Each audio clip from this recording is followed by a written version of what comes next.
भोगों की सत्ता और महत्ता मानने से अंतःकरण में भोगों के प्रति एक सूक्ष्म खिंचाव, प्रियता, मिठास पैदा होती है। उसका नाम रस है। किसी लोभी व्यक्ति को रुपए मिल जाए और कामी व्यक्ति को स्त्री मिल जाए तो भीतर भीतर खुशी आती है। यही रस है। भोग भोगने के बाद मनुष्य कहता है कि बड़ा मजा आया। यह उसकी रस की स्मृति है। यह रस अहम चिंचड़ ग्रंथि है, चिंचड़ ग्रंथि में रहता है। इसी रस का सुर रूप राग सुखा शक्ति है। जब तक संयोगजन्य सुख में रस बुद्धि रहती है तब तक प्रकृति और उसके कार्य, क्रिया, पदार्थ और व्यक्ति की पराधीनता रहती है। रस बुद्धि निवृत्त होने पर पराधीनता, स्वर्ता मिट जाती है। भोगों के सुख की परवस्था नहीं रहती। भीतर से भोगों की गुलामी नहीं रहती। जब तक अंतःकरण में किंचित मात्र भी भोगों की सत्ता और महत्ता रहती है, भोगों में रस बुद्धि रहती है, तब तक परमात्मा का अलौकिक रस प्रकट नहीं होता। परमात्मा के अलौकिक रस की तो बात ही क्या, परमात्मा की प्राप्ति करनी है यह निश्चय भी नहीं होता। बाहर से इंद्रियों का विषयों से संबंध विच्छेद करने पर अर्थात भोगों का त्याग करने पर भी भीतर में रस बुद्धि बनी रहती है।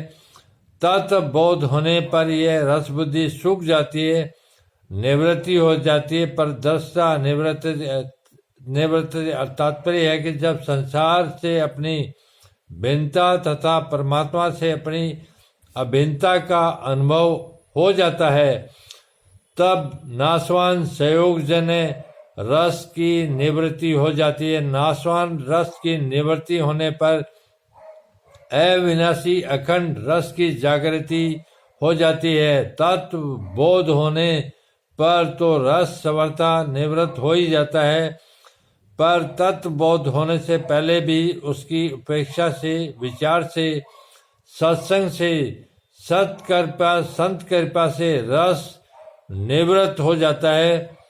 जिनकी रस बुद्धि निवृत्त हो चुकी है ऐसे तत्वज्ञ महापुरुष के संग से भी रस निवृत्त हो सकता है। कर्म योग, ज्ञान योग तथा भक्ति योग तीनों साधनों से नाशवान रस की निवृत्ति हो जाती है।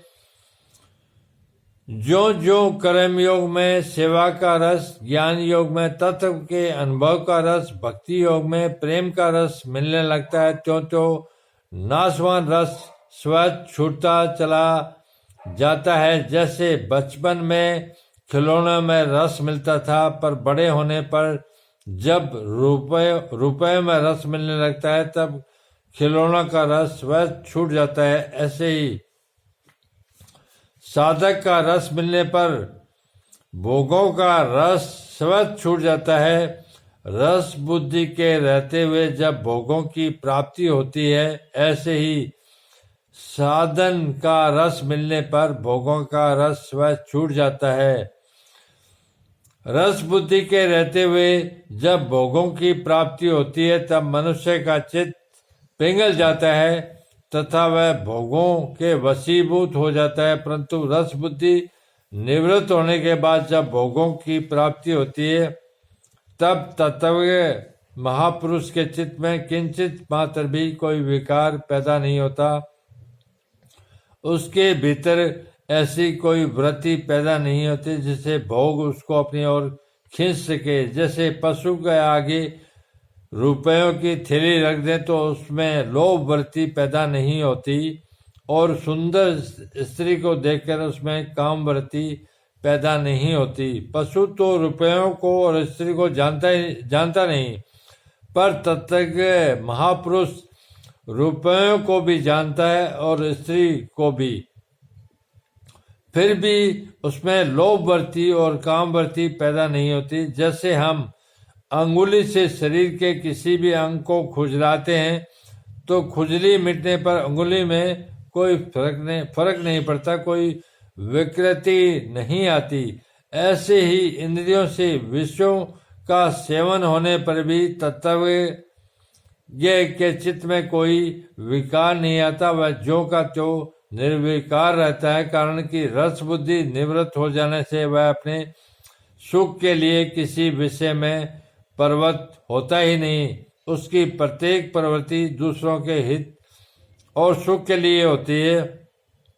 अपने सुख के लिए किया गया विषयों का चिंतन भी पतन करने वाला हो जाता है और अपने सुख के लिए न किया गया विषयों का सेवन भी बंधन कारक नहीं होता। नाशवान रस तात्कालीन होता है, अधिक देर नहीं ठहरता। स्त्री रुपये आदि की प्राप्ति के समय जो रस आता है वह बाद में नहीं रहता। भोजन के मिलने पर जो रस आता है वह प्रत्येक ग्रास में कम होते होते अंत में स्वतः मिट जाता है और भोजन से अरुचि पैदा हो जाती है। परंतु अविनाशी रस कभी कम नहीं होता, प्रत्युत ज्यों का त्यों अखंड रहता है। नाशवान रस का भोग करने से परिणाम में जड़ता, भाव, शोक, रोग, भय, उद्वेग आदि अनेक विकार पैदा होते हैं। इन विकारों से भोगी मनुष्य बच नहीं सकता, क्योंकि वह भोगों का अवश्य भावी परिणाम है। इसलिए भगवान ने दुखों का दर्शन करने की बात कही है। दुख दोषानुदर्शन, काम आदि दोषों से मुक्त होने पर ही मनुष्य अपने कल्याण का आचरण करता है।